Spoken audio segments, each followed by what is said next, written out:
Welcome back to the channel, guys. In this one we're taking another look at the digidash MMB product. So basically Android on your MMI. It's a follow-up video. In this one we're answering a common question: is how do you use this if you've not got a touchscreen infotainment system to start with? Digidash have now actually offered us a discount code for our viewers. So if you do want to go and check out the full functionality of this, make sure first you click on the video up here and go and watch that, and then second you use the code CRD10, that's CRD10, and get £10 off your purchase. So guys, it is a fantastic product, as many of you have been leaving comments behind. So Digidash offer two options.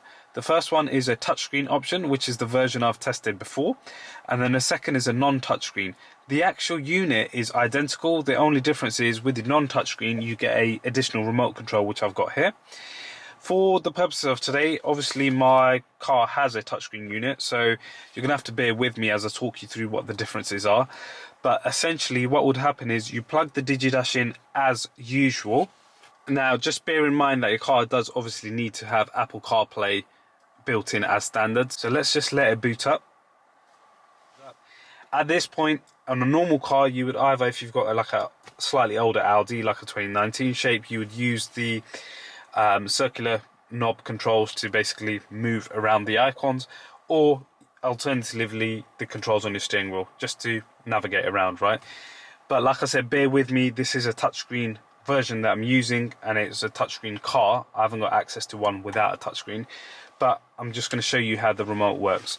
So you would normally use your click wheel or your steering wheel controls to navigate to settings and go to Bluetooth.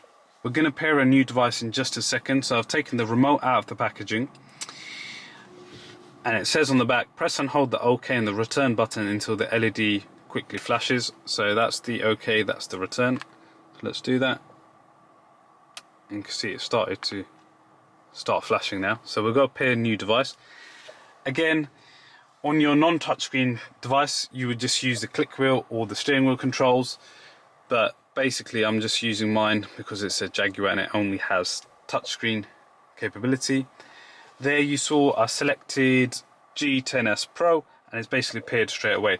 I'm not sure if you can see now on the screen, but there's now a cursor moving around, so pretty cool stuff.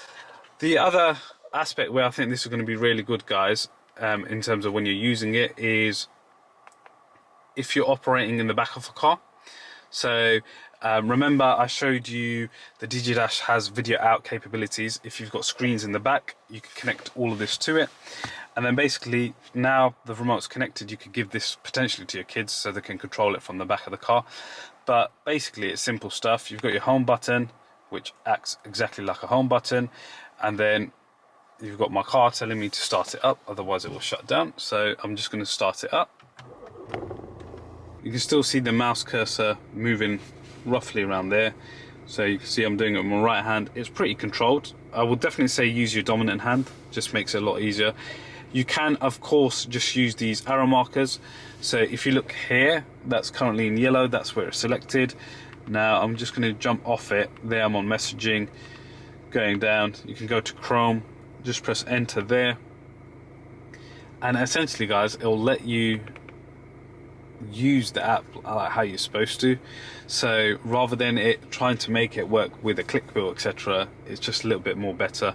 And like I said, if you've got passengers in the back, it lets them have control as well. So I'm just going to go to a website. I've not got it connected in terms of tethering, so obviously the website's not going to work, but what I do want to just show you is how you can just start playing a game.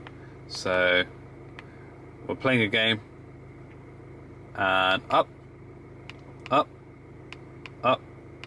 oh, game over, right? But that just quickly shows you a quick way with the remote benefits. So if you had a click wheel, you wouldn't be able to do that. If you were using steering wheel controls, you wouldn't be able to do that. So the remote makes it a little bit more functional for those without a touchscreen. And just finally guys, I've just dived straight into Netflix just to show you how that would work. So again, you can see I'm using my cursor here, just play a movie, and this is, I guess in a snapshot guys, how you get it to work on a non-touchscreen device, as long as you've got that Apple CarPlay. So you can see everything's playing. Okay, and if I want to skip forward just by using the remote. So yeah, pretty good stuff. Hopefully there's not too much glare. It is a really hot day today. But I'll just jump back out to the home, so double tap and then go back to the main home screen. So that shows you guys in a snapshot how to use the non-touchscreen version of the digidash. So only difference is it comes with the remote. You get all the existing functionality that you would in the touchscreen version. So hopefully that's helped with some of the questions that I was getting. And remember, use the code CRD10 for £10 off, and thank you for digidash for offering that to our viewers. So guys, leave a comment down below whether you've used the touchscreen version or the non-touchscreen, what your thoughts have been so far, and we'll see you in the next one. We've got quite a few of these coming up, so make sure you stay tuned. Thanks a lot, guys.